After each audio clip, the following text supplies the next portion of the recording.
Baik, assalamualaikum warahmatullahi wabarakatuh. Perkenalkan, nama saya Gilman Muhammad Zaki. Di sini saya akan mempresentasikan evaluasi CLO dari manajemen proyek TIK.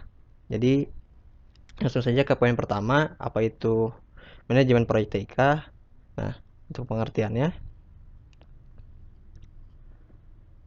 eh, pertama itu proyek. Proyek itu merupakan usaha keras yang bersifat temporary untuk membuat produk atau jasa yang bersifat unik. Lalu, untuk manajemen proyeknya itu sendiri merupakan penerapan dari pengetahuan, keterampilan-keterampilan, tools, dan teknik-teknik pada aktivitas proyek dalam mencapai sasaran-sasaran proyek. Nah, lanjut ke poin ke karakteristik. Jadi proyek ini memiliki beberapa karakteristik. Yang pertama itu adalah unik. Jadi proyek itu bisa memiliki bentuk yang berbeda-beda dan juga bersifat yang berbeda-beda sehingga banyak keunikan. Lalu yang kedua itu adalah bersifat sementara. Jadi proyek itu memiliki waktu awal dan waktu akhir. Jadi tidak mungkin proyek itu akan berjalan secara terus-menerus atau selamanya. Jadi yang ketiga itu adalah sumber daya. Nah, proyek juga pasti memerlukan sumber daya untuk dapat direalisasikan. Bisa dari manusia atau uang atau software atau hardware. Lalu yang keempat itu adalah sponsor.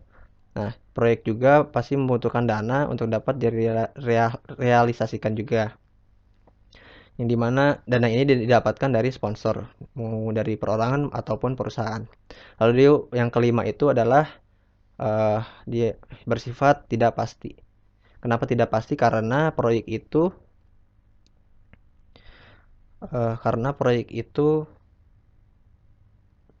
bersifat unik, sehingga sangat sulit untuk memprediksi berapa banyak waktu dan biaya yang diperlukan untuk merealisasikan proyek itu tersebut.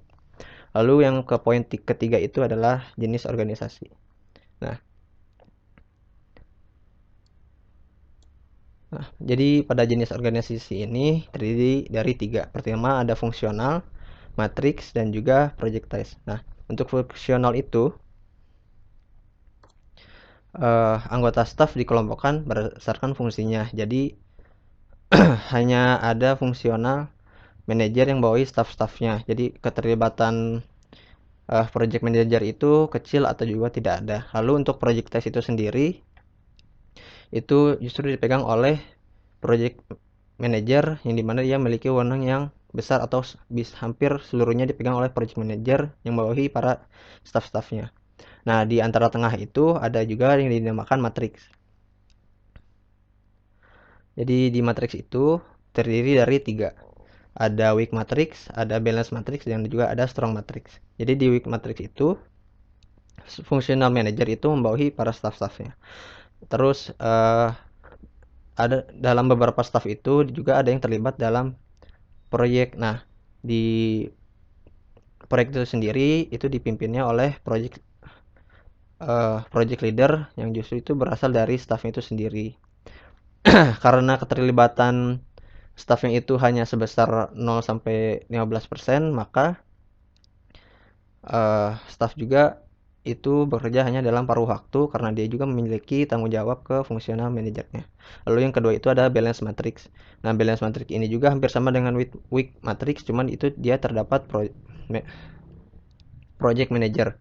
Nah, karena di situ ada beberapa staff yang terlibat dalam proyek, nah di situ dipimpin oleh project manager. Nah, karena project manager itu uh, memiliki tanggung jawab ke proyek tersebut, maka ia bekerja dalam full time.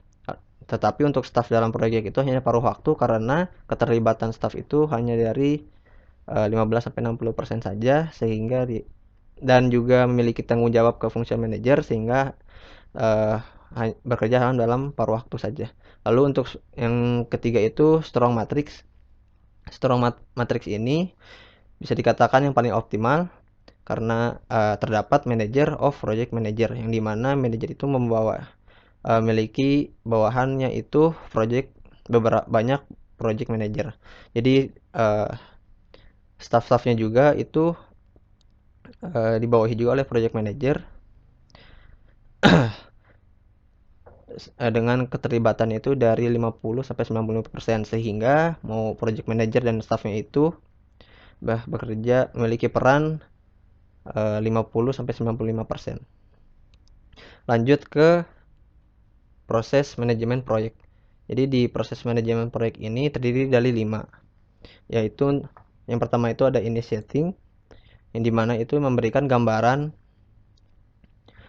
global suatu proyek. Lalu yang kedua itu ada planning. Di planning ini merupakan deskripsi detail dari definisi proyek yang sudah dibuat pada proses inisiasi, atau di mana itu dibentuk rancangan-rancangan kegiatan proyek yang akan dijalankan. Lalu yang ketiga itu adalah executing.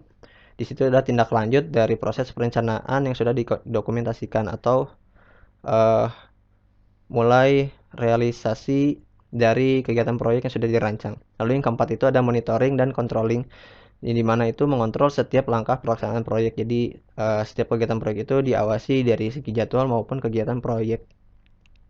Lalu yang terakhir itu adalah closing. Nah, di closing itu memberikan laporan hasil yang diperoleh.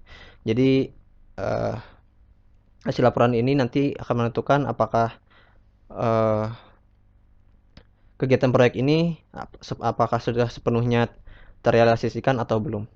Baik, mungkin itu saja yang dapat saya sampaikan. Apabila ada kekurangan dalam menyampaikan eh, materi, saya mohon maaf.